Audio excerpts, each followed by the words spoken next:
네, 안녕하세요. 여러분들. 저는 작사의 수능 수학팀에서 수학을 가르치고 있는 한규태 강사라고 합니다. 어제 이렇게 5월 21일에 여러분들 현장 시험 처음으로 응시했는데 코로나다 뭐다 해서 굉장히 힘든 올해 한 해가 되고 있어요.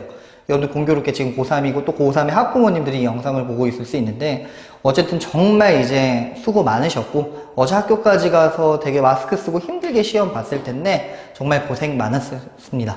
뭐 어떤 친구들은 되게 만족스러운 점수를 얻기도 했고 어떤 친구들 같은 경우는 조금은 마음에 들지 않고 되게 걱정되는 점수를 받아가지고 지금 아마 마음가짐이 되게 다를 거예요. 근데 중요한 건 뭐예요? 우리가 진부한 말일 수 있겠지만 수능이라는 시험을 잘 봐야 되기 때문에 이 시험이 과연 우리의 고3과 수능을 준비하는데 어떤 의미를 가지고 내가 좀 고쳐야 되는 부분이 뭔지를 빠르게 보고 발전해야 되는 기회로 삼아야 됩니다. 여러분들 앞으로 6월, 7월, 9월, 10월 모의고사 다 남았죠? 거기다 뭐 사설 모의고사 추가로 보고 수학은 수시로 모의를 더 응시하게 되잖아요. 자, 그래서 그런 부분을 보게 될 때 여러분들 이게 다 발전의 기회가 되는 거고 어떻게 보면 더 실망적인 날들도 올 수 있습니다. 어쨌든 그치만 우리가 봐야 될 거는 수능을 잘 본다는 마음으로 이 중간 과정들을 나의 성장의 기회로 조금은 가져가는 게 가장 현명한 방법이지 않을까 싶습니다. 그래서 어쨌든 오늘 이렇게 영상을 준비한 이유도 어제에 대해서 너무 깊게 얘기할 건 아니에요. 그게 아니라 어제 시험을 통해 우리가 알아야 될 게 뭐고 뭐를 좀 발전시켜야 되는지 그 부분을 어떻게 봐야 되는지에 대한 얘기를 할 거니까요. 이 영상을 보는 여러분들은 이 영상을 본다는 것 자체로도 어제 시험에 대한 피드백을 하는 거니까 분명히 발전할 수 있다는 걸 이제 제가 말씀드릴게요.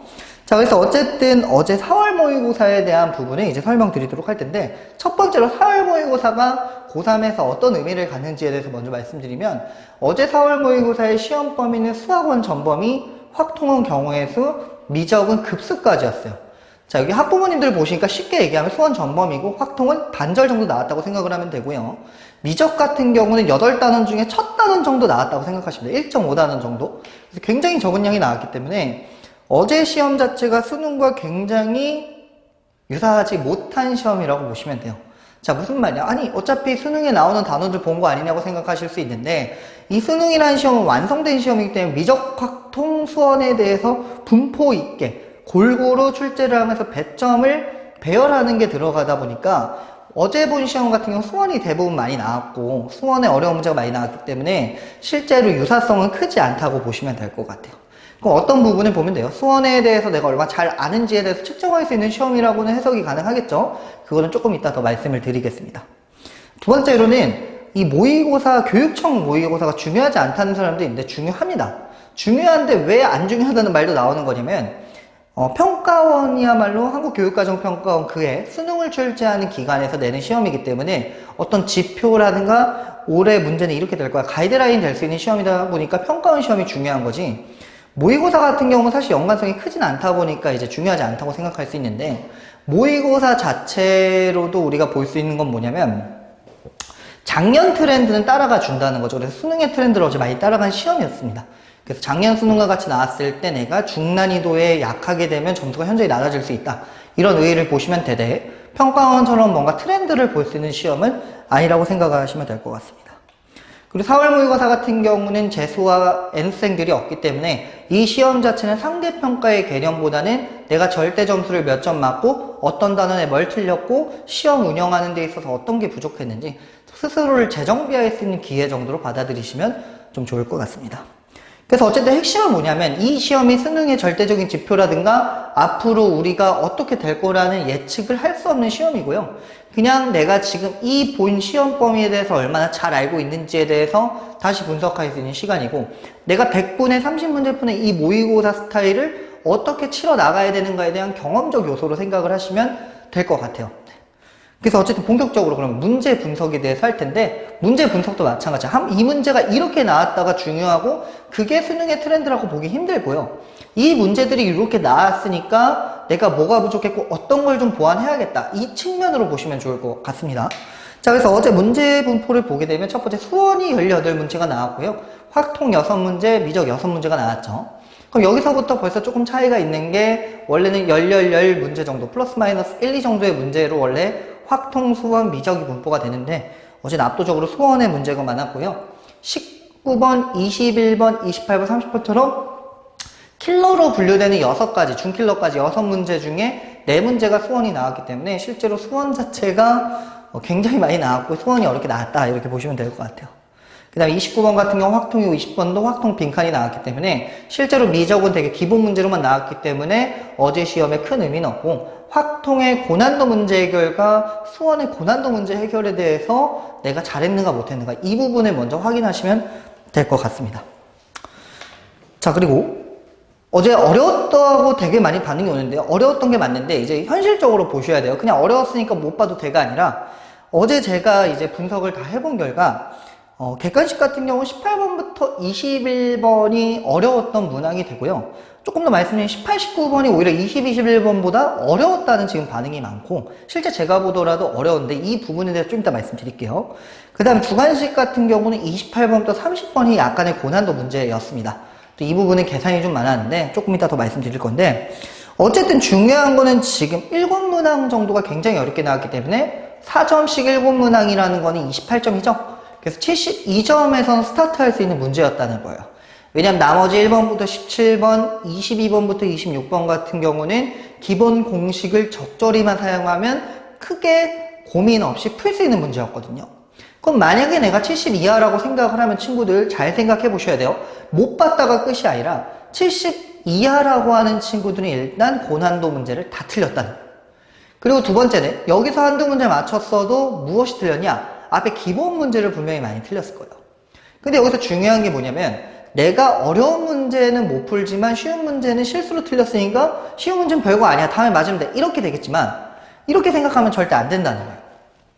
그러니까 제가 이제 피드백을 하다 보면 학생들 많이 얘기하는 게 저는 쉬운 문제를 좀 틀렸으니까 다음에는 쉬운 문제를 충분히 맞을 수 있어요. 그러니까 저는 한 80 나올 거예요. 이렇게 얘기하는데 절대 그런 일은 없습니다.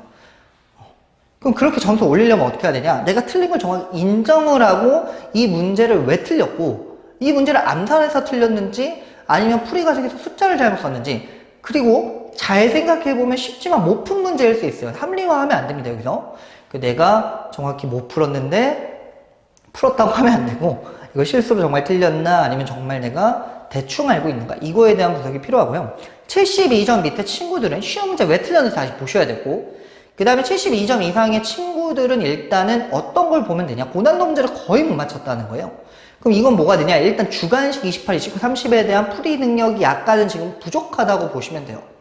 특히 객관식에 찍어서 맞출 수 있지만 주관식을 다 틀렸다는 거기 때문에 내가 주관식을 정확히 계산해서 전개해서 정확히 답을 기입할 수 있는가? 이거에 대한 공부가 앞으로 좀 필요할 것 같고요. 특히 이 어려웠던 문항의 대부분이 수업 문제예요. 수업 문제. 그러니까 어제 문제 자체는 18문제가 수업 문제였기 때문에 이 수업 문제를 내가 고난도로 나왔을 때 정확히 맞출 수 있는가? 이거에 대한 분석을 다시 하셔야 됩니다. 특히 30번, 28번 같은 경우는 여러분들이 안 풀어본 문제는 아니에요. 그리고 뭔가 특별한 생각을 물어보는 게 아닙니다. 28번 같은 경우는 그 로그 함수 자체의 절대값이어서 거리에 대한 문제가 나온 건데 이 문제는 정말 이미 기출이 많은 문제이기 때문에 만약 이 문제를 어려워서 몰라서 못 풀었다면 기출에 대해서 다시 볼 필요가 있습니다. 그 다음 30번 같은 경우는 수열에 대해서 나왔는데 문제에서 정의된 수열을 그냥 대입을 해서 약간의 계산이 긴 문항이 된다는 거죠. 그래서 이런 것도 경험이 되게 중요한 문제이기 때문에 여러분들이 수원을 꼼꼼히 풀지 않았던가 약간 대충 풀었다면 문제 하나하나가 무거웠기 때문에 다 틀리는 현상이 벌어지는 거예요.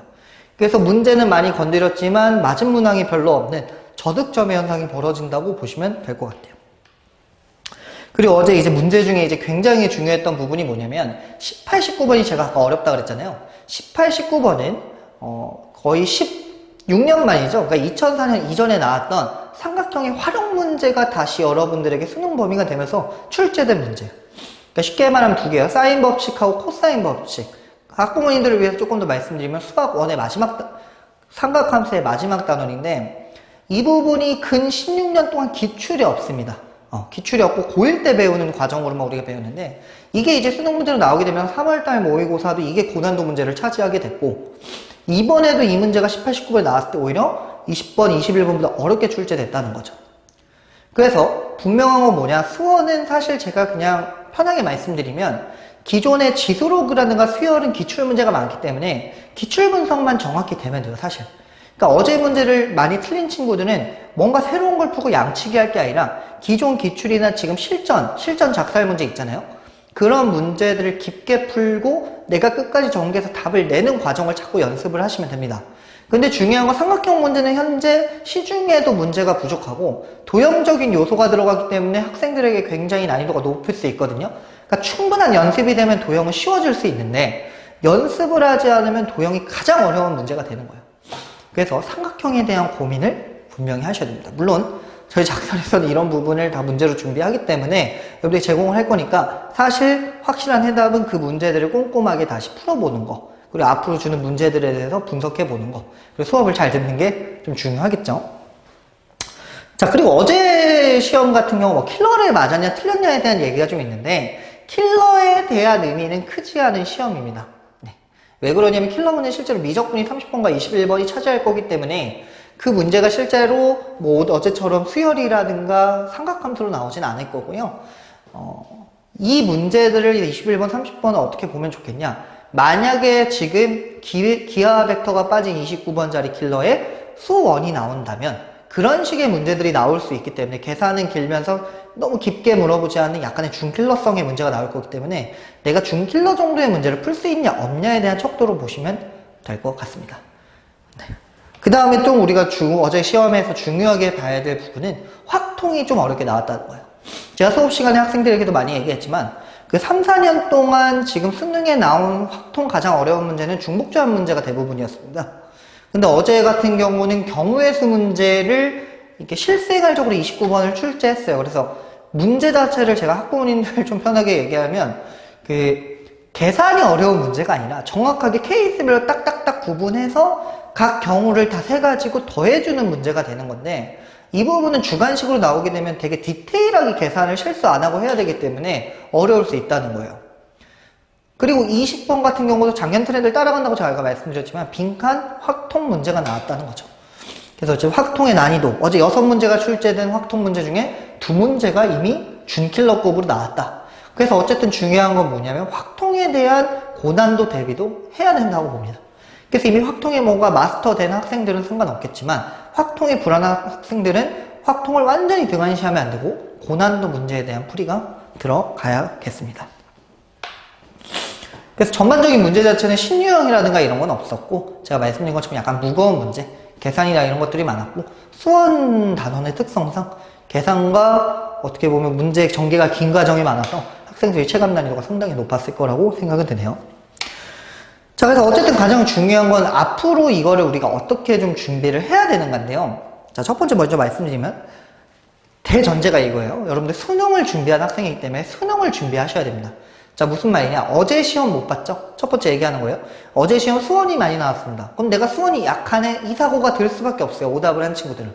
그러면 당장 이런 친구도 있다니까요. 와서 선생님 수원 문제집 뽑아주세요. 이런 친구도 있는데 절대 추천하지 않습니다. 자, 무슨 말이냐? 우리는 수능을 준비하는 학생들이기 때문에 미적, 확통, 수원을 골고루 공부해야 됩니다. 이건 균형 있게 공부를 해야 되고 실제로 10문제 출제되는 시험에서 수원이 정말 이번처럼 18문제 나오지 않고 반으로 줄어든다는 거예요.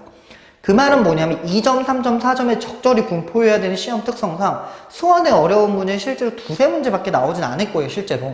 근데 그 문제 때문에 내가 수원을 싸그리 다시 공부한다는 거 의미도 없을 뿐더러 그렇게 공부한다고 해서 수원이 갑자기 해결되진 않습니다. 자, 그럼 수원을 첫 번째 어떻게 공부해야 되냐? 어제 수원이 많이 약하다고 생각을 하면 제가 얘기 드렸죠? 이거는 문제를 못 풀거나 개념이 부족한 게 아니라 한 문제를 내가 왔을 때 문제를 풀어서 계산이 긴 걸 쭉 풀어나가서 꼼꼼하게 실수 안 하고 답을 도출하는 긴 과정이 요구되는 그런 과목이 수원이에요. 그럼 그 말은 뭐냐? 어제 많이 틀렸다는 거는 긴 과정에 내가 익숙하지 않다는 거고 긴 풀이 과정 자체를 내가 커버하지 못한다는 거기 때문에 이 부분을 연습을 해야 돼요. 그럼 어떻게 하면 되냐? 지금 실전 작살 등 여러분들 만약에 작살을 듣지 않더라도 실전 문제 풀이를 대부분 하고 있을 텐데 한 문제 한 문제를 풀 때 답지를 보거나 뭔가 타협하면서 막 힌트를 얻거나 이렇게 풀지 마시고요. 처음부터 끝까지 가는 연습을 하셔야 돼요. 그러니까 하루에 10문제를 빨리 푸는 것보다 차라리 매일 한 문제를 지수로그를 내가 끝까지 전개하는 과정을 연습하겠다. 또는 수요를 한 문제씩 하겠다. 이런 마인드가 좀 필요하다는 거죠. 그래서 일단 작사를 듣는 친구들은 실전 작사의 문제를 꼼꼼하게 레벨 2, 3를 풀면 되고요. 그 외 친구들 같은 경우는 어쨌든 각 커리를 타는 과목에서 수원 문제를 꼼꼼하게 답지나 이런 걸 보지 않고 양치기 하지 않고 정확히 푸는 게 좀 중요하다고 보입니다. 자, 그 다음 중요한 게 뭐냐면 이제 6월부터는 이제 뭐가 많이 들어가 있냐, 미적이 범위가 확 늘어나게 되죠. 미적 같은 경우는 미분법까지 들어가게 됩니다. 그렇게 되기 때문에 여러분이 당장 다음 시험도 대비를 해야 되고 수능도 대비해야 되는 측면에서 미적분에 대한 비중이 조금은 올라가야 됩니다. 어쨌든 아니 서울은 수원 시험만 봤는데 왜 미적분을 더하라는 피드백이 나오는 거야 이렇게 생각할 수 있지만, 제가 대전제로 말씀드린 수능을 준비해야 되는 관점에서 보게 되면 미적분이 현재 여러분들의 가장 취약점입니다. 근데 미적이 약한 건 언제 알 수 있냐? 9월 이후에요, 여러분들. 왜? 9월부터 전범이거든요. 당장 적분이나 킬러는 그때부터 나오기 때문에 여러분들 지금 미적의 비중을 올려야 됩니다.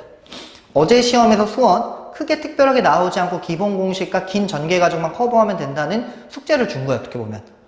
그럼 우리가 중요한 건 뭐냐? 앞으로 많이 들어갈 미적에 대한 대비가 좀 들어가야 되고, 미적을 어제 시험처럼 무거운 사정으로 낼 수 있기 때문에 미적에 대한 비중을 올리면서 꼼꼼히 풀고, 어쨌든 하나예요. 작년 수능과 마찬가지로 올해도 나온다면 한 문제 한 문제가 무겁게 계산 과정이 길 거기 때문에 그 문제 하나하나를 정확히 풀어내는 연습이 적 필요하다고 강조드립니다. 자, 그 다음 중요한 건 뭐냐? 마지막 확통 같은 경우인데요. 지금 확통이 계속해서 난이도가 올라가고 있어요. 그리고 여러분 잘 생각해보면 이과생들이 확통을 제대로 보는 학년은 올해뿐이란 말이에요. 그래서 지금 사실 모르겠어요. 29번에 확통이 나올지 서원이 나올지 모르겠지만 확실한 건 확통이 킬러 문제 중에 2문제는 차지할 수 있다는 거죠. 제가 말씀드리는 거 28부터 30, 19부터 21인데 이 중에 확통 문제가 2문항가량 출제될 수가 있기 때문에 고난도에 대한 대비가 들어가야 됩니다. 기존 기출을 보게 되면 확통이 중복조합 단순 계산 정도로 들어가는 게 가장 어려운 문제였기 때문에 크게 부담이 없었는데, 어제 문제처럼 만약에 경우의 수를 활용해서 되게 복잡한 경우를 추측하게 한다면 또 여러분들 4월 모의고사 때 그 3-3칸, 9칸짜리 문제 있죠? 그 문제들을 우리가 기억해 볼 때 우리가 정확히 이 부분을 확통 고난도를 대비하지 않으면 뒤통수 맞을 수 있다. 쉽게 말하면 확통 어렵게 나올 수 있다는 것도 충분히 대비를 하되, 확통도 마찬가지입니다. 확통은 특히 맨날 공부하는 과목이지 하루 막 3-4시간 몰아서 하는 게 아니에요. 그 하루에 30분씩은 꼭 확통에 대한 공부를 좀 해주는 게 좀 도움이 되지 않을까 싶습니다. 그래서 어쨌든 어제 4월 모의고사가 사실 제 말을 쭉 들어보면 핵심은 이거예요. 어제 모의고사 자체를 통해서 수능과 연관성을 좀 어떻게 하라는 게 아니라 제가 결론 마지막에 얘기한 거는 수능에 대한 준비를 유지해 나가라는 거죠. 그래서 수원 확통, 미적이 있을 때 골고루 준비하셔야 되고, 어제 시험에서 약한 거는 2가지 정리해서 말씀드리면, 수원이 약할 수도 있지만 저는 그보다 더 강조드리는 거는 긴 문제를 푸는 능력이 약하다고 좀 생각을 하기 때문에 겸허하게 그 사실을 받아들이고 그걸 공부하고 대비해 나가면 돼요. 여러분들 만약에 어제 시험을 보고 가장 충격을 받거나 되게 슬프다면 그거는 좋은 현상이에요. 어쨌든 자극을 받는 거니까. 근데 중요한 건 그거를 앞으로 발전하겠다는 의지로 바꾸셔야 되고, 이 영상을 지금 여기까지 끝까지 봤다는 것 자체가 발전을 하려는 마음이 분명히 있어서 여러분들 보시는 거잖아요. 분명히 여러분 발전할 수 있습니다. 그리고 마지막으로 재학생은 성적을 올려야 되는 시기라는 걸 다시 한번 강조드리고요. 재수생이 들어온다고 해서 등수가 낮아지는 게 아니라 성적은 여러분 올리면 되는 거기 때문에 올려서 최종적인 수능에서 절대 점수 잘 받으면 되는 겁니다. 자, 어쨌든 4월 모의고사 5월 21일 실행한 4월 모의고사 이제 분석 및 대책에 대한 강의는 부족하나 이렇게 좀 진행을 해드렸고요. 만약에 이 부분이 좀 부족하시다 그러면 각 선생님 담당 선생님한테 전화 만약에 하시면 친절하게 그 학생에 대해서 어떻게 해야 되는지 안내해드리고, 저희가 어련히 교재라든가 학생들의 앞으로의 방향성을 잘 제시해 줄 테니까요. 너무 걱정 마시고 아이들 격려해 주면서 7개월 남은 시간 동안 힘내셨으면 좋겠습니다. 감사합니다. 자, 4월 모의고사 해설 강의 4점짜리 주요 문항 풀이 가도록 할게요. 첫 번째로 18번부터 갑시다. 18번에 대해서 일단 문제 자체 급수 문제인 건 눈으로만 봐도 파악 가능하겠지. 문제 어떻게 되는지 조금 더 구체적으로 볼게요. 사다리꼴이 주어져 있는데 밑변 길이 6에 옆에도 6식의 길이를 가지고 밑에 밑변의 길이가 10이 되는 사다리꼴을 줬을 때 윗변과 옆에 있는 변들의 중점들을 연결해서 나타나는 지금 색칠하는 부분들의 넓이 두 개의 합을 S1이라고 하고, 그 다음 이 도형 안에 같은 모양의 사다리꼴이 내접하도록 그려서 두 번째 같은 모양으로 나타나는 이 넓이까지 더한 걸 S2라고 하고, 이 과정을 반복했을 때 리미트 n이 무한으로 갈 때 Sn이 어떻게 되니? 라고 하는 걸 구해야 될 테니 Sn 자체가 등비수열의 합으로 이루어져 있으면서 그 등비수열의 첫째 항을 찾고 공비를 찾는 급수 문제겠지. 얘를 계산할 거면 내가 판단해야 되는 게 첫 번째로 S1이 얼마니? 라고 하는 걸 구하고 S1 첫째 항 A1으로 잡아내자. Sn 자체가 합이니까 등비수열에 대한 첫째 항 A1 잡고 그 다음 공비가 되는 애를 파악할 수 있으면 나는 1-R분의 A1 자체로 주어진 급수의 결과를 찾을 거야. 그러면 공비를 판단하기 위해선 나중에 닮은 비를 확인해야 될 거고, 그 닮은 비를 통해서 넓이비를 구해낼 수 있다면 넓이비 자체에서 공비가 나타나겠지. 이 과정에 따라서 문제 풀어봅시다. 첫 번째로 S1 구합시다. S1이라고 하는 애를 구할 거면 이 바깥 부분에 대한 지금 표시하고 있는 얘네에 대한 넓이만을 말하는 건데, 이 넓이 어떻게 구할래? 라고 하면 삼각형 하나가 똑같이 있으니 아무거나 하나만 구하면 되겠지. 자, 첫 번째로 요만큼 밑변 길이 3이라고 잡아냈을 때 이 삼각형에 대한 높이는 뭘까? 여기 중점들을 쭉 평행하게 연결을 하면 얘도 평행하면서 이전부터 여기 있는 평행선까지 이만큼 길이가 높이일 텐데, 얘를 연장을 해보면 내가 찾고 싶은 높이는 전체 사다리꼴의 높이의 절반이겠네. 왜? 이 길이와 이 길이 중점 연결했으니까 당연히 얘 대 얘도 1대1이야. 그럼 이 높이를 어떻게 찾을까요? 라고 했을 때 보조선을 여기다 그읍시다. 이 점에서부터 바닥에다가 보조선을 그었어. 라고 하면 여기 동일하게 3일 거고 밑변 길이 10이었으니까 5씩 쪼개지면서 요만큼 길이 2. 그러면 피타고라스에 따라서 전체 사다리꼴의 높이는 루트에 6의 제곱 마이너스 2의 제곱이라고 하는 루트 32 4루트 2일 거고, 내가 찾고 싶은 이 삼각형에 대한 높이가 되는 결과는 절반 2루트 2야. 따라서 S1이라고 하는 첫째 항을 구해내면요, 2분의 1 곱하기 밑변 3의 높이 2루트 2짜리가 2개이기 때문에 6루트 2라고 구해낼 수 있는 거야. 그 다음 두 번째, 우리는 닮은 비를 찾아서 넓이 비를 구할 수 있어야 되니까 닮은 비가 얼마니? 라고 갔을 때 요 도형과 요 큰 도형의 닮은 비를 볼 거고, 이 도형에 대해서 내가 알고 있는 정보는 여기와 여기의 비율이, 자 여기 지울게요. 이제 이 윗변 길이와 여기 아랫변의 길이 b가 3대 5에 옆에 변의 길이는 이 합과 똑같아 라고 하면서 얘를 3a, 그러면 여기를 5a라고 문자 잡을 수 있을 거야. 그 다음 이만큼 길이는 당연히 6a겠지. 얘를 가지고 어떻게 푸느냐? 일단 첫 번째 방법, 보조선 그어내면서 확인할 수 있어야 되는데, 이 선을 쭉 연장해서 평행선을 그었다고 해보면, 여기 평행선을 그었다고 해보면 도형 자체가 여기 보이는 이 노란색 삼각형과 여기 보이는 이 분홍색 삼각형들은 서로 닮음이어야 되지. 근데 이 삼각형과 이 삼각형은 애초부터 이 길이 중점 연결, 이 길이 중점 연결 3으로 같은 이등변 삼각형이기 때문에 요 길이와 요 길이도 같은 거고, 그 다음 이 길이와 이 길이가 같다는 상황에서 나는 이만큼의 길이가 뭔지를 찾아낼 수, 이만큼의 길이 6a라고 하는 게 어떻게 나타나니? 라고 하는 걸 계산을 마저 할 수 있을 거야. 자, 여기 길이와 여기 길이가 같아. 그래서 이 길이만 찾아내면 요만큼 길이가 나오는데, 이만큼의 길이는 애초부터 원래 큰 등변 사다리꼴의 절반이니까 3이란 말이야. 얘와 얘를 더한 게 여기서 찾은 길이 6a와 같아요 라는 식을 세우면 a 값을 구할 수 있을 거고, 닮은 비는 원래 큰 사다리꼴의 한 변 길이 3이라고 절반을 잡았을 때 3대 3a가 닮은 비이기 때문에 1대 a라는 비율을 가지고 넓이 비는 제곱 대 제곱 1대 a제곱, 이 a제곱만 구해내면 공비가 나타나는 거야. 그래서 저대로 계산 한번 해봅시다. 사다리꼴 옆에다가 다시 그릴게요.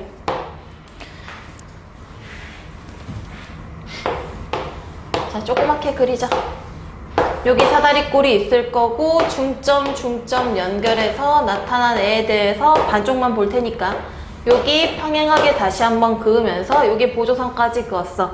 그러면 나는 이만큼 길이 아까 3A라고 잡아냈고 그 다음에 여기 길이 5A라고 잡았으니까 이만큼 길이 얼마야? 원래 전체 5에서 요만큼 뺐어. 5-5A지.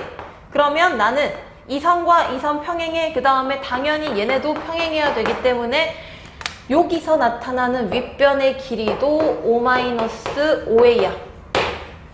그 다음 이 길이가 이 길이와 같다고 했으니까 여기서의 길이가 다시 한번 5-5A겠지. 여기 보이는 5-5A랑 원래 있던 길이 6을 더했더니 걔네가 뭐가 된다고? 6A가 6 아니에요. 여기 3이에요. 5-5A와 3을 더했더니 6A가 된다고. 자, 이 식 쓰자. 5-5A에다가 3을 더했더니 6A라는 길이가 됐대. 따라서 8이 11A고 내가 찾는 A 값이 11분의 8이겠지. 11분의 8이라고 A값 찾았으면 공비는 여기 보이는 A제곱이니까 121분의 64가 되면서 최종 정답은 우리가 찾는 급수 1 공비 121분의 64분의 첫째 항 뭐야? 6루트 2. 이 값 가지고 계산 정리해주면 될 거예요. 계산 마무리는 안 하고 이제 이렇게 푸는 문제에 대해서 보조선을 나는 못 긋겠다 라고 하면 다른 방법 뭐 있는지 하나만 더 보고 갑시다.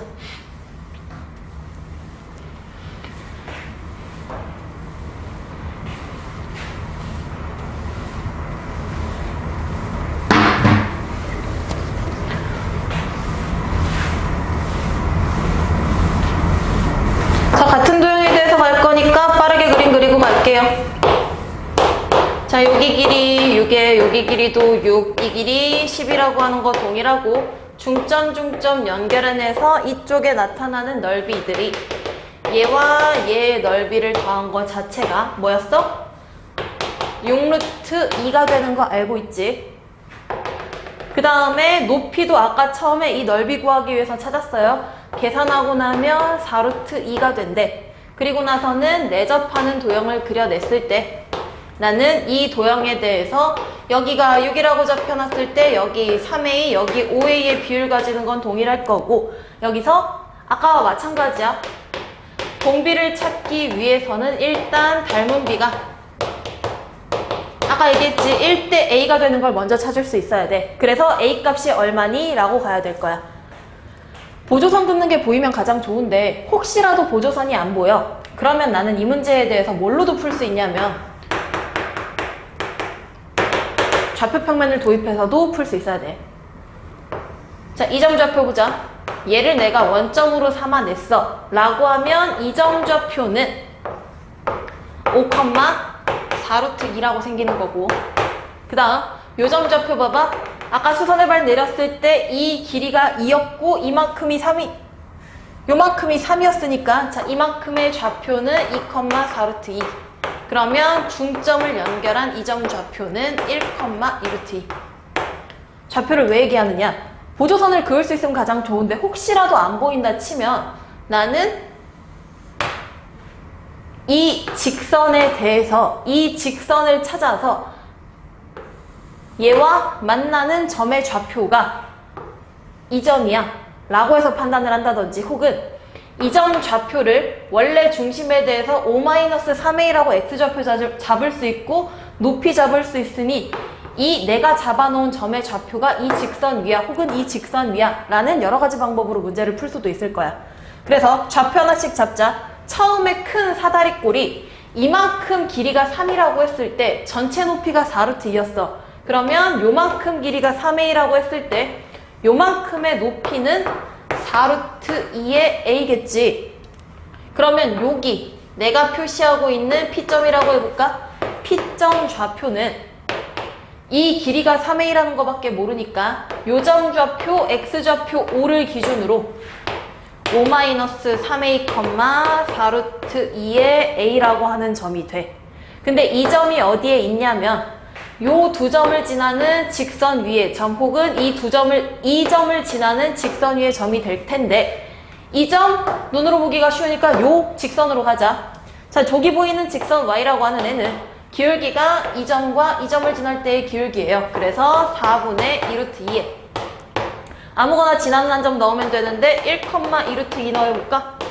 요런 직선이 나타날 거고 P점은 요 직선 위에 점이겠지. 식 고스란히 대입하면서 4루트 2a라고 하는 애가 4분의 2루트 2에 x 자리에 이 값 넣어야지. 5-3a 마이너스 1 더하기 2루트 2와 같대. 눈에 보이는 애들 약분하면서 가자. 2루트 2, 2루트 2 약분하면 여기 2a만 남아서 2a는 4분의 4 마이너스 3a 더하기 1과 같을 거고 양변에 4씩 더 곱하면서 8a라고 하는 애가 8 마이너스 3a와 같대. 따라서 11a가 8이라고 a 값 11분의 8 동일하게 나와. 그래서 좌표로 해석하는 것도 하나 더 알아두면 좋다. 계산 결과는 15번 문제 가도록 합시다. 원에 내접하는 삼각형 ABC에 대해서 각 A가 3분의 파이로 고정되어 있고 AB 길이가 3으로 고정되어 있고 원의 넓이를 줬을 때 이 원미를 움직이는 점 P에 대해서 삼각형 APC의 넓이가 최대가 되는 값이 얼마니? 라고 하는 문제 봅시다. 일단 원을 주고 외접원을 주고 원의 넓이를 줬으면 내가 가장 먼저 찾아야 될 건 외접원의 반지름이 루트 3분의 7파이야 라고 하는 걸, 아이고 파이 빼야죠. 루트 3분의 7이야 라고 하는 걸 판단할 수 있어야 되고 외접원의 반지름과 각도 알아? 그러면 나는 뭐 써야 돼? 사인 법칙에 따라서 변의 길이를 구할 수 있어야 돼. 여기 3분의 파이라고 하는 애 알고 외접원 알고 있으니까 내가 찾고 싶은 BC의 길이는 2R 사인의 A와 동일하지. 근데 2R이라고 하는 애는 2 곱하기 루트 3분의 7에다가 사인 A 얼마야? 사인 3분의 파이니까 2분의 루트 3이에요. 라고 하면서 BC 변의 길이 7이라고 나타났어. 그 다음 두 번째로 이 삼각형에 대해서 삼각형의 요소들을 알아낼 거면 변의 길이를 마저 찾을 수 있어야 될 텐데 이 변의 길이를 구하는 마지막 변의 길이 AC를 구하는 상황을 사인 법칙을 쓰기에는 계산이 너무 복잡할 거야. 왜? 요 각에 대한 정보 알아내면 나머지 각이 특수각일 때는 구할 수 있을 테지만 저값으로 값이 안 나와. 그래서 자 우리 그 다음 쓸 수 있는 법칙 뭐 있어? 코사인 법칙을 쓰면서 내가 요 길이를 x라고 한번 해보면요. 저 x에 대해서 x제곱 더하기 3의 제곱 마이너스 2배 3 곱하기 x 곱하기 코사인 3분의 파이라고 하는 애가 7의 제곱과 같아요 라고 계산할 수 있겠지. 요식 정리하면서 봅시다. x제곱에다가 이 값 먼저 하면 약분되면서 마이너스 3x 마이너스 40이 0일 거고 인수분해했더니 x 빼기 8에 x 더하기 5라고 하는 값이 0이 된대. 길이가 음수일 리는 없으니까 마지막 변의 길이 8이라고 나타날 거야. 자 여기 변의 길이 8까지 갔어요. 그러고 나면 이제 삼각형 ACP의 넓이가 최대가 되는 순간이 언제일까? 라고 했을 때 얘를 고정으로 높이가 최대가 되는 순간이 전체의 최대값이니까 평행하게 올려주면서 이 삼각형 자체가 이등변 삼각형이 될 때가 최대야 라고 생각할 수 있어야겠지. 그 다음 뭐가 있어? 중심이 여기에 있는지 여기에 있는지에 따라서 높이가 얼마인지 바뀌어서 그때 최대 상황이 바뀔 거야. 자 그러면 중심 좌표의 위치를 찾아야 돼. 그럼 나는 여기 보이는 B에 대해서 이게 둔각이면 중심이 여기에 있을 거고 얘가 예각이면 중심이 여기에 있겠지. 그걸 판단하기 위해서 코사인 B값 한번 구해봅시다. 코사인 B는 주어진 삼각형에 대해서 세변 길이 몽땅 다 알아. 이거 필요 없지? 여기 3, 7, 8이라고 하는 세변 길이를 몽땅 다 알아. 그러니까 2배 3 곱하기 7분의 9 더하기 49 마이너스 64. 계산 마무리 합시다. 여기 58에다가 64만큼을 빼고 나면 마이너스 6 나누기 2 곱하기 3 곱하기 7이라고 하는 마이너스 7분의 1. 코사인 값이 음수야. 코사인 값이 음수라는 얘기는 여기 보이는 각 자체가 무슨 각? 둔각이라는 얘기고 둔각이니까 중심 좌표가 여기 어디 있겠네. 중심 좌표가 여기 어디 있는 걸 알고 있으면 내가 높이가 최대가 되는 순간은 P에서부터 여기다가 수선의 발을 내렸을 때 요만큼 반지름 더하기 요만큼의 변의 길이를 높이로 삼을 거예요 라고 하면서 계산하자. R값은 알고 있으니까 내버려두면 되고, 두 번째로 구할 요 부분의 높이는 뭐 하면 돼? 피타고라스 쓰면 되겠지. 자, 그래서 아래 제곱 마이너스 16이라고 하는 3분의 49 마이너스 16이니까 3분의 48이지. 여기 3분의 1이라는 값 확인하면서, 자, 여기부터 갑시다. R제곱 빼기 16이 3분의 1이 되는 순간이어서 여기 부분 작은 높이 H라고 하자. H라고 하는 애는 루트 3분의 1이고, 내가 찾고 싶은 넓이가 최대가 되는 순간의 삼각형 전체의 높이는 라지 H라고 잡았을 때 R 더하기 H가 되기 때문에 요 값과 요 값 더한 루트 3분의 8이겠지. 그러면 밑변 길이 8에다가 높이까지 잡아놨어. 내가 찾는 넓이가 2분의 1 곱하기 8 곱하기 루트 3분의 8이라고 하는 루트 3분의 32가 정답이겠죠. 그래서 19번 마무리하도록. 20번 문제 갑시다. 20번 문제 F합성 F라는 함수의 치역을 A, F합성 F의 치역을 B라고 잡아냈을 때 A의 원소 개수는 3개 이상, 그 다음 B의 원소 개수는 무조건 A보다 작아야 돼 라고 하는 조건을 만족하면서 치역의 원소합은 3의 배수가 되는 경우의 수를 찾아주세요. 그러면 문제를 어떻게 해결하느냐? 빈칸 문제 흐름 보면 알겠지만 A의 치역의 개수가 3개니 4개니 5개니 라고 하는 상황들을 보면서 다시 한번 합성함수의 치역 개수가 얘보다 적은 상황들을 예로 들고 있어. 첫 번째, A의 원소 개수가 3개일 때부터 갑시다. A의 원소 개수가 3개가 되는 조합들이 뭔지 문제에서 다 구해놨고, 1, 2, 3부터 다른 경우들 총 4가지를 줬고, 나는 어차피 이 4가지 상황들에 대한 함수는 함수의 개수가 얘에 대한 상황의 개수가 동일하게 반복이 될 거야 라고 하면서 한 가지 상황에 얘만 들고 있겠지. 첫 번째로 그래서 A라고 하는 애가 1, 2, 3이 될 거야 라고 하는 경우를 잡아놓고 이제 B의 원소 개수가 몇 개니? 라고 해서 B의 원소 개수가 1개일 때 또는 2개일 때를 나눠서 찾고 있는데, 1개가 되는 경우면 1 또는 2 또는 3 하나씩일 테니 여기도 마찬가지로 1이라는 예를 들어서 얘를 만족하는 함수의 개수를 가라고 하는 거고, 2가 되는 경우 얘가 1, 2거나 1, 3이거나 2, 3이 있는데 그 3가지 상황들에 대해 얘 하나만 예로 들어서 이걸 만족하는 함수의 개수를 나에다가 집어넣는 거예요. 자, 그래서 이대로 문제 풀면서 갑시다. 첫 번째로 얘가 되는 상황에 함수 개수를 찾아달래. 그래서 1, 2, 3, 4, 5라고 하는 x에서 x로 가는 함수의 치역을 1, 2, 3만 있으니까 1, 2, 3만 적고, 합성함수의 치역 1만 적어놓고는 얘를 만족하는 함수 개수 셀게요. 자, 첫 번째, 나는 합성함수의 치역이 명확하게 1밖에 없으니까 이걸 먼저 세는 게 편할 거야. 그래서 1, 2, 3이라고 하는 애들은 무조건 함수값을 몽땅 다 1만 가져야 된대. 그러면 이 함수와 이 함수는 동일한 함수이기 때문에 여기서 나타나는 1, 2, 3이라고 하는 애들도 함수값을 1로 선택을 해야겠지.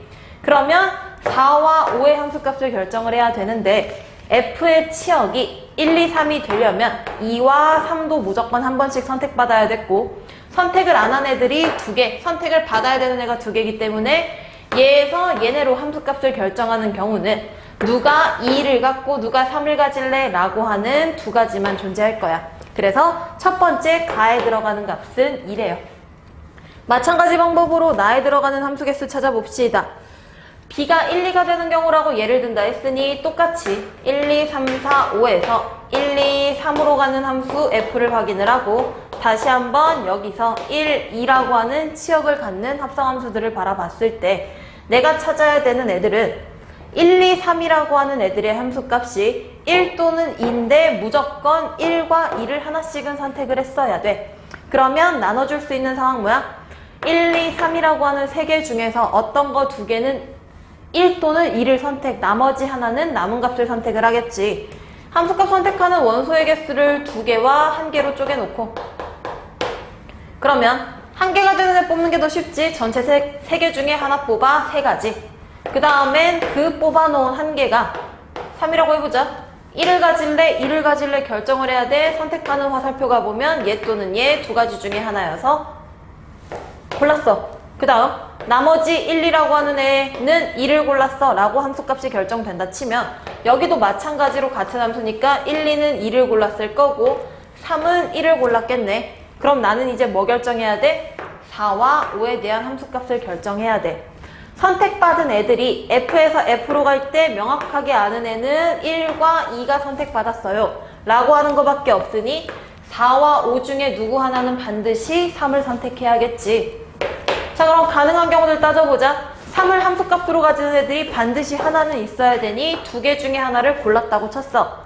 그래서 4가 3을 골랐다고 치면 5는 자유롭게 아무거나 고를 수도 있는데, 그래서 3가지 중에 하나를 고를 텐데 문제가 있지. 4가 3을 고르고 5가 자유롭게 골랐더니 3을 고르는 상황이나 5가 3을 먼저 고르고 4가 자유롭게 골라서 3을 고른 상황이나 한 가지씩은 중복이 돼. 그래서 하나를 빼준 5가지.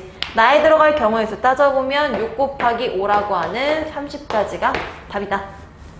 나까지 갔어. 그러면 3의 배수가 되도록 하는 F의 개수 1번 상황을 만족하는 애는요, 얘네들에 대한 합을 찾고 곱하기 3배 한 다음에 전체 집합만큼 4배까지 한대 라고 해서 2번 들어가기 바로 직전에 있는 식이 그 식이에요. 이제 두 번째 가자. NA라고 하는 애가 4야. 자, 치역 원소 개수가 4개가 되면서 모든 원소의 합이 3의 배수가 되는 거는 1, 2, 4, 5가 치역이 되는 한 가지 상황밖에 없다고 하니까 요걸 만족하는 함수 개수 찾아보자.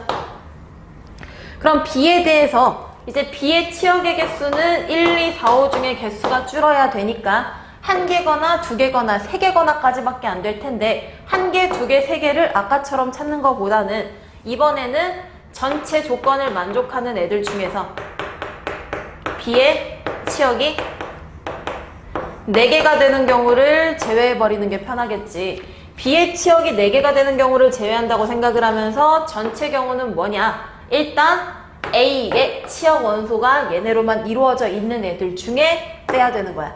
그럼 요거 만족하는 애들부터 찾아봅시다. 아까와 마찬가지로 5개의 원소에 대해서 치역이 4개라는 얘기는 누군가 2개는 같은 함수값을 가지고 있을 테니 전체 중에서 2개를 먼저 뽑았겠지. 아무거나 예를 들어서 2개를 먼저 뽑았어. 그러고 나면 얘가 다시 한번 선택을 하는 애는 얘 4개 중에 하나니까 4가지 중에 하나를 골라놓고 나머지들도 자유롭게 배치할 테니 4팩토리얼이 된대.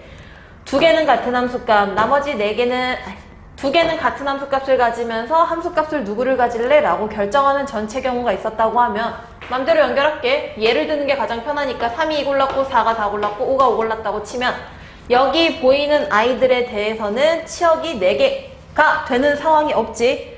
자, 근데 내가 빼야 되는 B에 대한 치역도 4개가 되는 경우가 뭐니? 라고 했을 때 빼야 되는 상황이 뭐냐면 1, 2, 4, 5라고 하는 애들의 함수값이 1, 2, 4, 5로 다시 한번 돌아 라고 하면 무조건 다시 한번 선택받는 치역이 4개인 상황이야. 요거 화살표니까 헷갈리겠다. 이거 지워버리고 보자. 자, 누군가 2개가 같은 걸 골랐는데 다시 한번 얘네가 여기를 고르는 상황이 없어야 돼 라고 하니까 1, 2, 4, 5의 치역을 먼저 결정하는 거야. 1, 2, 4, 5의 치역이 얘네끼리 1대1 대응이 되는 거야. 그래서 4팩토리얼에 하나씩 골라놨어. 그러면 선택을 안 한 애는 3이 있는데 3은 뭘 골라도 상관없겠지. 그래서 4개 중에 하나를 골라. 여기서 빼준 결과값은요, 4팩토리얼을 묶어서 10에서 4만큼 뺐대. 여기 24가지의 뒤에서 뺀 결과값 6가지라고 하는 144가지가 나타날 거야. 그래서 다에 들어갈 결과 144까지, 144와 30과 2 더하고 나면 4번이 정답이에요. 그래서 20번에서의 빈칸 문제는 빈칸에 대한 흐름이 무슨 문제를 말하고, 어떤 상황을 말하고 있는지 따라가고 그 다음에 나머지 결과값들만 확인하면 된다. 21번 문제 갑시다. AK라고 하는 집합이 뭔지 봤더니 M값에 자연수를 집어넣으면서 나타나는 사인의 결과값들을 집합의 원소로 갔는데 첫 번째 기억 실제로 AK가 어떤 식으로 나타나니? 라고 확인을 해주면서 A3의 원소를 판단을 할 텐데 K 자리에 3 집어넣었으니 사인 3분의 2의 M-1의 파이라고 하는 결과값이 뭐뭐가 나타날까요? 라고 해서 M값 하나씩 집어넣자. M에다가 1 집어넣었더니 사인 0이라고 하는 값은 0일 거고 M에다가 2 집어넣었더니 사인 3분의 2파이가 되면서 여기 값 2분의 루트 3.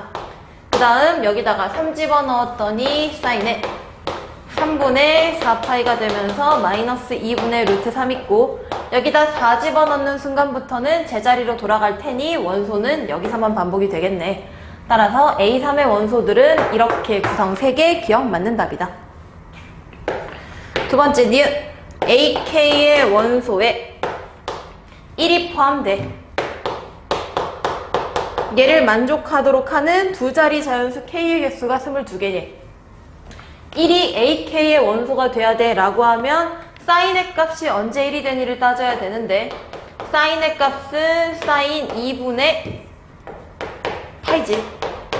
얘가 존재해야 되는 거야. 그래서 다시 쓰자. 사인 3분의 2의 3분의가 아니죠. K분의 2의 M-1의 파이라고 하는 애가 사인 2분의 파이가 될 수 있니? 라고 하면서 각에 들어간 애들을 바라보면 K분의 2의 M-1이라고 하는 게 2분의 1이 될 수 있니? 라고 하는 거고 10 곱하자. K라고 하는 애는 다시 K라고 하는 애는 4 곱하기 M-1인데 여기 보면 M에 들어갈 값은 자연수니까 2분의 파이꼴이 존재하기 위한 K는 4의 배수. 그럼 이런 4의 배수들 중에서 두 자릿수가 몇 개니? 라고 하면 4 곱하기 3 첫 번째 12부터 시작해서요.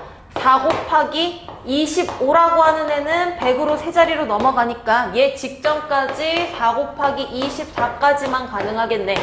그래서 세는 개수는 한쪽만 바라봐도 되지. 3부터 24까지 전체 1부터 24까지의 24개에서 1, 2, 2개 뺀 22개가 맞다. 그래서 기억 니은까지는 쉽게 확인할 수 있다. 그 다음 이제 디귿이 문제인데 디귿 조건 정리하면서 봅시다. 디귿 n의 ak라고 하는 애가 11이 되는 모든 k값의 합이 33이다. 자, 여기서 나타나는 애는 서로 다른 사인 값의 개수가 11개야 라고 하면서 나는 전체 각을 2파이라고 하는 거를 K등분을 한 다음에 여기 숫자를 하나씩 넣어가면서 바꿔가는 거겠지. 각을 봐봐. 처음에 0 들어갈 거고 여기다가 2 집어넣었더니 K분의 2파이 K분의 2파이 곱하기 2 K분의 2파이 곱하기 3 이런 식으로 들어간단 말이야. 그래서 서로 다른 애들의 개수가 11개가 되기 위한 조건을 확인을 해야 돼. 그럼 각을 똑같이 쪼개내서 나타나는 서로 다른 함수값을 맨 처음 얘는 무조건 포함해. 0은 무조건 포함하고 있으니까 11개가 된대. 위에서 11개, 아래서 11개가 되겠지. 근데 내가 판단하기 쉬운 게 뭐가 있어? 제자리로 돌아오는 동경이 11개만큼을 돌았어 라고 하면 가장 단순하게 K가 11이면 되는 거 아니야? 전체 2파이를 내가 11등분 했더니 제자리로 돌아올 때까지 서로 다른 함수값의 개수가 11개일 거야. 그 다음 두 번째, 내가 그게 아니었는데 함수값이 서로 대칭이 되는 애가 있어서 위에서 함수값이 계속 똑같이 나오는 애가 있어. 자, 이 얘기를 조금만 더 정리하고 합시다. 함수값이 11개가 된다는 얘기는 이미 여기가 1개가 있고 같은 등분으로 쪼갰기 때문에 위쪽에서 서로 다른 함수값 5개, 아래쪽에서 서로 다른 함수값 5개가 돼야 되는 거야. 근데 위에서 내가 쪼개놓은 결과들이 5개가 되는 걸 애초부터 정말로 정직하게 5등분을 해서 나타났을 수도 있고 그러면 말이 돼? 자, 여기 5등분을 했다고 했더니 봐봐. 여기 1개에다가 여기 똑같아, 여기 똑같아. 뭐가 이상해? 얘와 얘는 대칭으로 함수값이 같겠지. 그래서 위에서 함수값이 5개가 되는 상황을 두 가지로 쪼개서 봐야 돼. 여기 지우고 가자. 첫 번째, 원이 있고 아까 마찬가지로 여기는 분명히 한계가 존재하니까 위에서 함수값 5개가 되는 경우가 뭐가 있니? 라고 해봤을 때 대칭으로 같은 간격으로 쪼갰으니까 대칭으로 여기서 나타나는 함수값 1개야. 그 다음 2개, 3개, 4개에다가 5개째가 이런 식으로 대칭으로 가면서 함수값이 1개, 2개, 3개, 4개, 5개일 수도 있고 두 번째 상황은 뭐가 있냐면 여기서 1개, 2개, 3개, 4개까지 쪼개냈는데 5번째 함수값이 쟤처럼 대칭 형태가 아니라 여기가 5번째 함수값일 수 있어. 이런 식으로 되는 양쪽 경우를 따져가면서 K값이 얼마인지를 확인할 거야. 그럼 이 상황에서는요. 내가 쪼개놓은 함수값 하나, 둘, 셋, 넷, 다섯, 여섯, 일곱, 여덟, 아홉, 열에 여기 11번째까지 들어가면서 첫 번째 전부터 이 자리가 11번째라는 얘기는 사인에 K분의 11 곱하기 2파이라고 하는 애 자체가 파이가 될 수도 있는, 사인 파이가 될 수도 있는 거지. 자, 첫 번째 그냥 동경이 11로 돌아가는 건 그냥 눈으로 셀 수도 있는 거였고, 두 번째 상황이 대칭으로 함수값 2개씩 똑같은 걸 가지면서요. 여기가 m자리에 12를 넣은 상황이에요. 그래서 K분의 11분의 11 곱하기 2파이라고 하는 애가 파이가 되는 결과가 있을 거야. 여기서 나타나는 K값이 22. 그 다음 대칭 형태가 아니라 높이가 다른 5번째 사인값이 딱 요 자리에 오는 상황이 있어 라고 하면서 중심부터 쪼갠 게, 자 여기 처음에 1 집어넣은 순간 2 집어넣어서 3, 4, 5, 6 집어넣은 순간이야. 사인에 K분의 2 곱하기 5의 파이라고 하는 애가 사인 2분의 파이가 될 수도 있는 거지. 진수에 들어가는 애들만 비교했더니 요 값이 2분의 1이야 라고 해서 K값이 20인 경우도 있을 거예요. 그러면 내가 찾아놓은 결과값은 첫 번째 11 있었고, 그 다음 22 있고, 요 상황에 20까지 모두 다 합했더니 33이 아니라 20이 되는 경우가 하나가 더 있더라 라고 해서 사인 그래프에 대해서 우리가 주어진 각을 같은 등분으로 쪼개놨을 때 서로 다른 함수값은 어떻게 생겨? 라고 하는 걸 원에다가 그릴 수 있으면 되는 거야. 21번까지 객관식 문제 보고는 이제 주관식에 29, 30번 넘어가도록 합시다. 자, 29번 보도록 합시다. 29번 문제 읽어보면 알겠지만 중복조합 문제고, 중복조합 문제는 거의 반드시 하나 정도 나온다고 할 정도로 중요한 문제일 텐데, 문제 조건에서 중복조합인 걸 판단하는 근거부터 가자. 각각의 책들 분야별로 10권씩 총 50권을 준비했는데, 단이라고 마지막 조건 보면 같은 분야에 해당하는 책은 서로 구별하지 않는다. 같은 분야의 책은 권수가 10권이 있어도 모두 같은 거 취급. 그래 놓고는 이 책들을 몇 권씩 고르니? 라고 하는 경우만 따지는 거니까 중복조합 문제로 내가 순서상을 만들 수 있는 거야. 각각 철학, 사회과학, 자연과학 여기 보이는 모든 종류의 책들을 고르는 권수를 A권, B권, C권, D권, E권 고른다고 치면 얘네들을 골라 놓은 책의 권수가 전체 24권이 돼야 돼 라고 하는 중복조합의 순서상 방정식을 만들 수 있겠지. 그러면 이 상황 놓고는 가나다 조건을 A, B, C, D, E에 대한 조건으로 바꿔보자. 첫 번째로 철학, 사회과학, 자연과학은 모두 4권 이상씩 선택해야 되니까 A, B, C라고 하는 애는 무조건 4 이상으로 뽑아야 되고, D라고 하는 애와 E라고 하는 애는 D는 선택하지 않거나 또는 4보다 크거나 같아야 되고요. E도요. 선택하지 않거나 4보다 크거나 같아야 돼요. 나는 얘네들을 만족하는 상황들이 몇 가지가 되니? 라고 하는 문제를 풀어야 돼서 이 상황은 공통적이니까 문제가 안 돼. 4권씩을 뽑아놓고 생각하는 중복조합으로 문제를 풀 텐데 여기가 문제겠지. D가 0이거나 E가 0이거나 4보다 크거나 같아, 4보다 크거나 같아 라고 하는 상황들을 일일이 쪼개가면서 갈 거야. 첫 번째, 얘는 공통이니까 내버려 두고 D도 4보다 크거나 같으면서 E도 4보다 크거나 같은 상황을 보자. 그럼 A 더하기 B 더하기 C 더하기 D 더하기 2가 24가 되는 상황들 중에 같은 책에서 4권씩 주고 갈 거니까 4를 뺀 값들을 각각 그 값에 프라임을 단 거야 라고 생각을 하면 식이 A 프라임, B 프라임, C 프라임, D 프라임, E 프라임은 4권씩 주고 남은 게 4권일 거고 여기 보이는 서로 다른 5종류 중에서 남은 애들을 몇 권씩 더 고를래? 라고 하면서 OH 4로 판단할 수 있겠지. 계산 결과 그냥 넘어갈게요. 요거 C로 계산하고 나면 70까지 나타난다. 그리고 나서 두 번째 갑시다. 내가 예는 조건을 만족하는 상황에서 D는 4보다 크거나 같은데 E가 0이야. 마지막 역사책을 안 골랐어 하는 상황이 있을 거고 얘랑 동일한 상황이 D가 0이면서 E가 4보다 크거나 같은 상황이 있겠지. 얘만 예로 들어서 풀고는 곱하기 2배 합시다.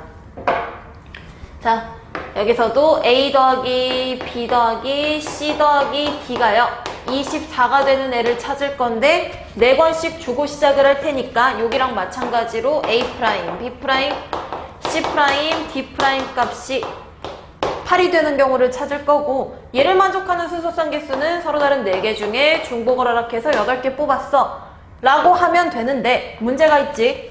각각의 값들에 대한 범위 조건을 생각을 하는 거야. 전체 책의 권수를 무조건 고려하고 가야 돼. 항상 중복조합 문제가 나왔을 때 개수를 줬으면 내가 원하는 순서상에 대해서 최대값이 나타날 수 있니 없니? 라고 하는 걸 판단해야 되기 때문에 여기서 나타난 프라임 값들의 범위 다시 한번 볼 거야. 4개씩 뺀 프라임의 범위는 0보다 크거나 같도록 맞춰놨는데 10건이 있었어? 그럼 4건 뺐을 때 최대가 6까지밖에 안 되겠지. 그럼 여기서 나타나는 순서상은 누군가가 8이 되는 경우나 누군가가 7이 되는 경우를 포함하기 때문에 나는 빼야 되는 게 누군가가요 8이 되는 경우 빼고 또 빼야 되는 게 누군가가 7이 되는 경우를 뺄 거예요. 그래서 경우의 수 계산합시다. 4H8은 계산해 놓은 게 165가지인데요. 여기서 빼야 되는 애 보면 누군가가 8일에 하나만 몽땅 다 골랐으니까 얘 누가 될래? 결정하는 거 4가지. 그 다음 누군가가 7이라고 했으면 다른 하나는 1이겠지. 7, 1이 되는 경우를 찾아야 돼. 7개를 뽑을 책 결정하는 게 4가지 중에 하나. 그러면 걔 빼고 남은 애들 중에 하나 골라서 책 한 권을 선택을 할 거야. 라고 해서 여기서의 계산 결과와 곱하기 200까지 한 거 계산 생략할게. 2번의 정답 165에서 16 빼고 2 곱하고 나면 298까지 나타나. 그리고 마지막 상황 가자. 세 번째. 얘도 0이 되는 경우 D도 0이고 E도 0이 되는 상황을 따져봤을 때 프라임식 한 번에 적을게요. A 프라임, B 프라임, C 프라임이 12야. 그럼 여기서도 마찬가지로 최대값은 6까지밖에 안 되니까 안 되는 경우들을 몽땅 제외해줘야겠지. 자료 모자랄 것 같아서 식 앞으로 갑시다. 자, 다시 A 프라임, B 프라임, C 프라임이 12가 되는 경우를 찾을 텐데 각각의 최대값은 6이란 말이야. 그러면 그냥 중복조합으로 계산하고 전체에서 6건으로 제외하려면 빼야 되는 경우가 너무나 많겠지. 문자가 3개가 돼. 근데 빼야 되는 경우들이 너무 많으면 차라리 한 문자는 값을 고정해버려. 그래서 첫 번째로 A 프라임을 고정하고 나머지 수사상을 찾아봤자 별 문제 없잖아. A 프라임이 0이 될 수 있어. A 프라임이 0이면 B 프라임 더하기 C 프라임이 10인데 얘가 최대가 될 수 있는 값은 6이기 때문에 6 더하기 6이라고 하는 한 개밖에 안 생길 거야. A 프라임이 1이야 라고 했으면 B 프라임 더하기 C 프라임이 11이어서 아까보다 하나 여유가 있지. 5 더하기 6과 자리 바꾸는 6 더하기 5까지 2가지가 생긴대. A 프라임이 2야. B 프라임 더하기 C 프라임이 10이 되면서 이번엔 가능한 게 뭐부터? 4 더하기 6부터 시작해서 6 더하기 4까지 3개. 그럼 개수가 하나씩 늘어나고 있으니까 중간과정 몽땅 생략해도 되겠지. 자, A 프라임이 될 수 있는 최대값이 6이 되는 경우를 따져보면 B' 더하기 C'이 6이 되면서 이때는 0 더하기 6부터 6 더하기 0까지 7개가 생긴대. 그러면 한 개씩 늘어나는 1 더하기 2 더하기 7까지 더한 값을 구하라고 하면요. 2분의 8 곱하기 7이라고 하는 28가지가 생길 거야. 1번에서 구한 거, 2번에서 구한 거, 3번에서 구한 거 몽땅 다 더하고 나면 첫 번째 거 70까지, 두 번째 거 298까지, 마지막 구한 28까지 갔더니 계산 결과 396까지가 된대. 중복조합 문제 확인하면서 다시 얘기하지만 최대 범위가 가능한지 안 가능한지 체크해야 된다. 30번 마지막 문제 갑시다. 미적분 범위가 적기 때문에 마지막 문제 수열로 나왔고, 이 비슷한 문제 기출에 있었을 텐데 이런 문제들은 일단 항수를 줄여가면서 항번호를 줄여가면서 직접 계산하는 문제다. 그래서 얘는 방법 없어요. 직접 계산해야 돼. 그러면 여기서 A48이라고 하는 애를 주어진 조건 가지고 변형을 시키다 보면 항번호를 최대한 줄일 수 있을 거고, 구해야 되는 B32라고 하는 애도 이 조건들을 적용을 시키면 항번호를 최대한 줄여서 내가 뭘 구해야 되니? 라고 하는 걸 알 수 있겠지. 자, 첫 번째 A48부터 가자. A48은 자, 여기 짝수 번째들은 항번호 절반씩 바꾸면서 B에 관한 애로 바뀐대요. 여기 B에 24 더하기 2일 거고, 한 번 더 적용했어. 여기 짝수면 여기 주어진 조건 집어넣으면서 3배에 A에 12 빼기 2가 있고 더하기 2가 원래 있었으니 3배에 A12와 같고, 계속 반복하자. A10이라고 하는 애는 B에 6 더하기 2와 같은데 B에 6이라고 하는 애는 또 어떻게 되나 봤더니 요 식에 집어넣으면서 3배에 A3 빼기 2와 같으니까 또 플러스 2, 마이너스 2 날아간대. 그 다음 A3이라고 하는 애는 드디어 처음 홀수 나왔네. 여기 값 들어가면서요. 구해. A3은 B1 빼기 1과 같아 라고 하는데 A48이 맨 처음 9라고 줬지. 9 약분하면서 B1이 2라고 하는 결과 하나 알아냈어. 자, 이제 두 번째. 구하는 값이 뭔지도 같은 방법이니까 찾고 가자. B32라고 하는 애는 여기다 집어넣어야지. 짝수 3배에 A16 빼기 2와 같은 거고, A16이 뭐랑 같니는 맨 윗줄로 가봤더니 3배에 A8 더하기 2 원래 빼기 2까지와 같은 거고, A8은 뭐 미안해요, B8이에요. B8은 뭐랑 똑같니? 라고 했을 때 요 식에 집어넣어야 되니까 3배에 A4 빼기 2 더하기 2라고 하면서 여기 날아갔고, 그 다음 A4는 다시 요 식에다가 집어넣어야 되니까 A2 플러스 2와 같겠네. 왜 자꾸 A, B가 헷갈릴까요? B 플러스 2야. 조심해야 돼. 그리고 나서 마지막으로 B2라고 하는 애를 정리해 봤더니 B2는 자리 모자라니까 여기다가 적자. 3배에 A1 빼기 2가 되면서 여기 날아가고는 27에 A1 마이너스 2야. 자, 구하는 값 적어놓을게. 27에 A1 마이너스 2. 내가 찾아야 되는 건 A1이 얼마니? 라고 하는 것만 알아내면 된다는 얘기야. 그러면 우리 안 쓴 조건, 요 식에서 A 값을 구할 수 있겠지. 그래서 쟤도 이제 변형시켜야 돼. 자, 항번호가 1부터 63까지 더한 애들을 계속 나는 짝수 홀수들 줄여나갔듯이 항번호가 작은 애들에 대한 값으로 바꾸려면 이 식들과 이 식들을 잘 쳐다봐야 되는데, 여기 두 식을 더해봤더니 A, 2n 플러스 A의 2n 플러스 1이라고 짝수 번째와 홀수 번째를 더한 결과값을 2배의 bn 플러스 1이라고 바꿀 수 있는 거야. 마찬가지 방법으로 짝수 번째와 홀수 번째를 더한 값을 얘네 두 개 더했어 라고 하면서 2배의 an 플러스 1로 바꿀 수 있는 거야. 위에다 적고 가자. A의 2n 플러스 A의 2n 플러스 1이라고 하는 애는 2배의 bn 플러스 1이고요. b의 2n 더하기 b의 2n 플러스 1은 2배의 an 플러스 1이 된대요.